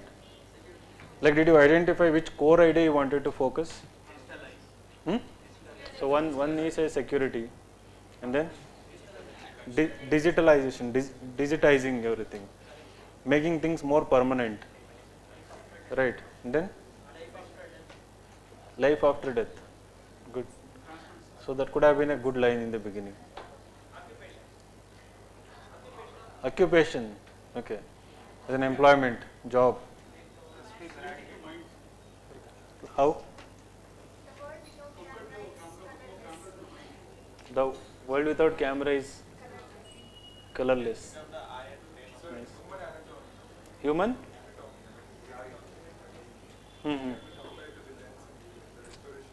Okay. So you are comparing human eye with the camera, right? So how many of you wrote something about right to privacy? Right to privacy. Can we link right to privacy issue with camera? Right. That two people have written. The wildlife related. Something related to conservation? Yeah, no, don't use that sentence. Everybody note down that mistake. Two mistakes. Thanks. Never ever in any part of the essay use the word anything is double-edged sword. Double-edged sword. People say, technology double-edged sword. Somebody might have written camera is double-edged sword. It is not sword, but then you're right. So avoid these cliched sentences. Vasudhaiva Kutumbakam. Right. In majority of the conclusion we see Vasudhaiva Kutumbakam. right? So avoid any cliche. It comes in that, you know, obvious things, but there are certain lines and everything, you should avoid them. Okay. So you have to look at camera from different perspective. The moment, you know, you start looking at the camera, you talk about, you know, human eye. So what are the uses of camera, how it is evolving and everything. So one example I gave, something you can make a right to issue as a dominant idea and present it. Something related to security. So as I said, something related to security you can make, something related to conservation you can make, and some kind of hypothetical situation also you can bring. Now what if Egyptian civilization had a camera? Just an example. How different the world would have been, right? It can be anything, you can just extrapolate. So now what if the camera could also capture our thoughts? Just a hypothetical idea. So what if camera, instead of just recording what I am saying, streaming it on YouTube, YouTube wouldn't exist without camera, right? YouTube wouldn't exist without camera, and without YouTube, you people would have succeeded faster maybe. Reels, right? Instagram Reels, Shorts and everything, they wouldn't be existent, right? So that's a different thing. Now you can look from this angle also, right? And now into the future. Now what if camera could read, you know, I mean, not only capture the physical body, but also the thoughts or something. Can technology innovate something like that? So it can come as a dominant theme or any part of the essay, but it can make interesting to read your introduction, some sort of that kind of thought. So in these kind of topics or, you know, issues, try to think of a hypothetical situation, hypothetical idea, rather than going with what you directly see, right? Its futuristic application maybe. And now you see that there are like 4 or 5 cameras in mobile phone, right? Now entire mobile phone industry is driven by camera focused. They sell mobile phone through the quality of the camera right now, right? Now you can generalize that idea and write how a camera has dominated an entire industry, not only entire industry, that can be one short line. And then I talked about YouTube and the entire entertainment industry. It is into trillions of dollars, you know, now spend literally billions of dollars making movies nowadays. Without that it would never exist. And something called metaverse wouldn't exist without camera, right? The future or something that wouldn't exist without camera. So now that is what I meant by looking into the bigger picture when you write an introduction, right? So like this you can go on imagining, you know, different bigger pictures, bigger thoughts related to what a small camera has done to humanity, right? So what is the biggest significance, impact, or what could be its possible impact, or what could have been its impact if it was there in the past. Would our history have been totally different if camera was there, right? It is another perspective, right? Our entire history of mankind, we wouldn't be fighting about if entire Tipu Sultan life was documented in camera. It can be your starting line maybe. So we wouldn't be disputing about, you know, whether he was a barbarian or whether he was a innovator or a good king or whatever it is, right? So think in these lines and make your introductions not only broad in ideas, thoughtful, but also interesting. The moment I read it, I am reading a different mind here, right? So a mind that is slightly thinking differently. Anything that we discussed, everything is related to camera only. It's not like I am going beyond the topic or totally deviating from the topic, right? The word is camera. You can choose any idea and you can make that idea a dominant, right? So theme in the essay. Similarly, you can choose anything. You can choose my key, like, you know. Right. So which key? Right? Which key?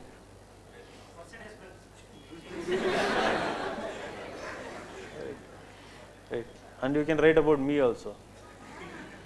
So about the key you can write, right? I mean, it's just a key, but the key can open you into the world of so many things, right? You don't have to write only from the car perspective. It can become keyless. You know, there are keyless cars nowadays. Key can become irrelevant, right? So all your eyes, all your fingers have become keys, right now. So something like that. You can, how things can become irrelevant and then they can open into a new world, something like that. I can just ask you to write something about the blackboard and you can, right, think differently.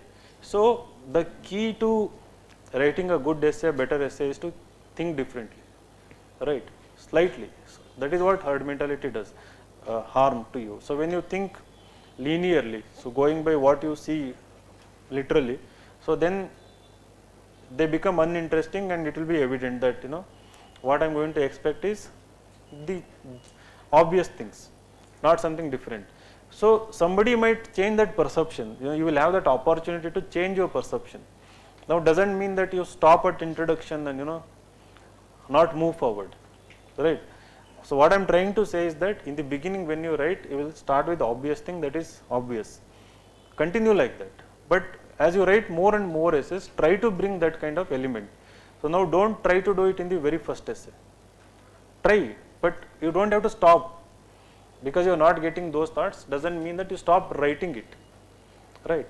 So then comes once the idea is dominant here, right, that idea you will go on analyzing the essay. So what should be the paragraph structure in the essay? There should be 4 to 5 dimensions. Like if the idea is about something related to privacy, camera is enemy of privacy, that is your thesis statement. You will say that, so in this essay we will argue that camera is enemy of individual privacy. So today somebody can capture and, you know, reveal identity, reveal about whereabouts, something like that, but in the future, looking at the rate at innovations going on, the camera can threaten the privacy of thoughts, also privacy of the rights and everything, something like this. So that becomes a thesis statement. Now when I say adding dimensions to this particular argument, so throughout the essay you will start analyzing, you know, how and why you are thinking so. That is dominant dimension. So why are you thinking that it is going to affect one's privacy, or why is it affecting one's privacy? For that you will give 2 to example, right. So once you are given example, somebody might counter that, right. Now what you are saying is may not be logical, it lacks evidence, right. That is again part of the analysis. So as I said, constructive criticism, you are looking into other part of the argument also, right. So there is something called as meal approach for paragraph. So if you have identified 3-4 such dimensions, you first write the main idea, meal, MEAL. What is meal? It's a lunch time. So M is main idea, E is evidence or example, E is evidence or example. So there is, in the essay itself there is main idea, now you are analyzing it, so through different paragraphs, right. So in one page you may be going for like 2 to 3 paragraphs to discuss one dimension of it. The first line you write in the beginning of the paragraph is the idea, the main idea, that is what M. Followed by that idea you give example to that idea, substantiate. You are giving evidence or example to that particular idea. Followed by example is the analysis, A.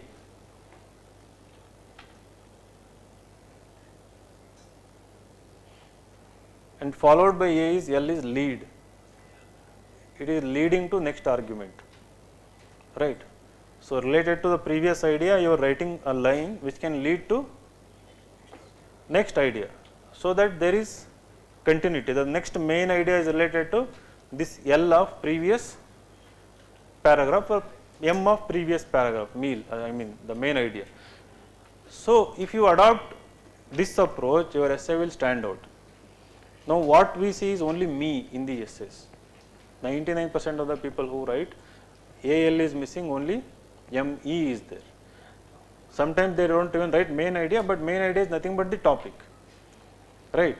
They keep writing examples, example, example. So one main idea, if it is pro topic, then we have so many examples, 5-6 example.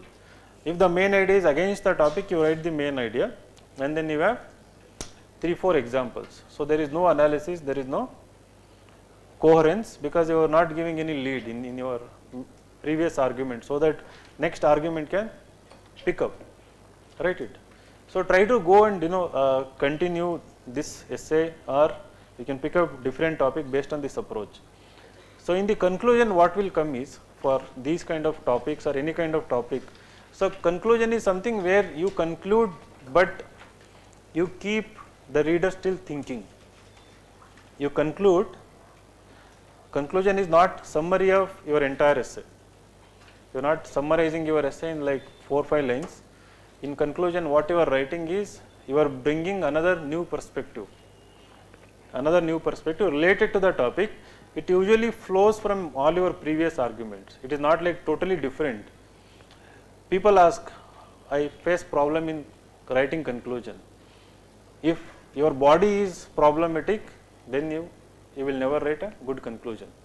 So for a good conclusion, you should write a good body, whether it is in GS answer or essay or anything. So in GS answer, what people do, they randomly, it has become so mechanical, answer writing. So you pick up a word, challenges, you write 4 lines, one example, and then you write pros, you write 3 lines, then you write cons, then you write way forward. There is no soul in the answer, Atma, right? So you are not communicating why you are writing these things. There is no transition paragraph between, right? There is no explanation for certain points, why you are bringing these points, right? So they have become too mechanical. So how can you write conclusion suddenly, right? If thought process is driven by certain demand of the question, if that is evident from introduction to body to within body, between each parts, if they are integrated, then the conclusion will be natural. Similar things happens in the essay. If you are involved in writing, you are so much immersed in the writing, right? When you are writing your essay, conclusion naturally happens. But in the conclusion, what should be there is, it should be, there is no fixed rule, but it should be, ideally it should be optimistic, futuristic, right? And it should be like more constructive. Suddenly there should be an idea in the conclusion that makes things, the reader think about you and think about your ideas, like pleasantly surprised kind of things, right? So now imagine too distant, like what camera can do, or like just like assume that now in this moment everywhere cameras vanish. What will happen? Somehow cameras decide we will shut down all cameras, every type of camera, drone camera, this camera, your TV camera, laptop camera, mobile camera, the Hubble James Webb telescope camera. They go on a strike and all of them shut down totally.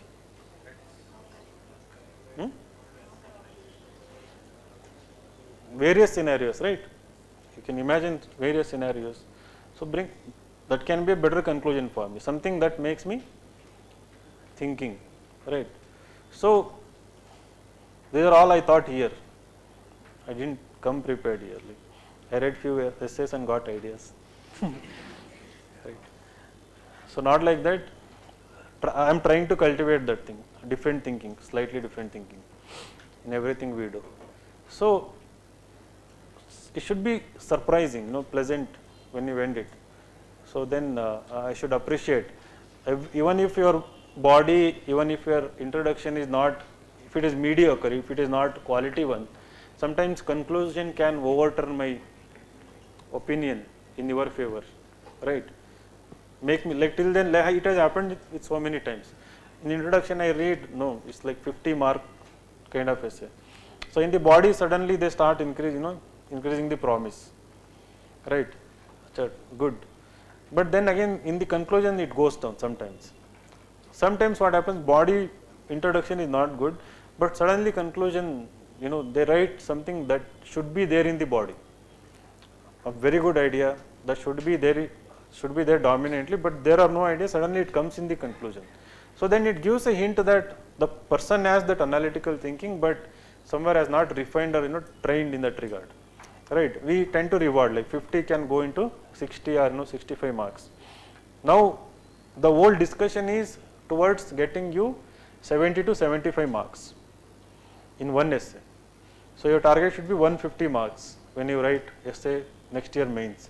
So to get 140 plus or 150, this originality and this coherence, the flow must be of good quality, right?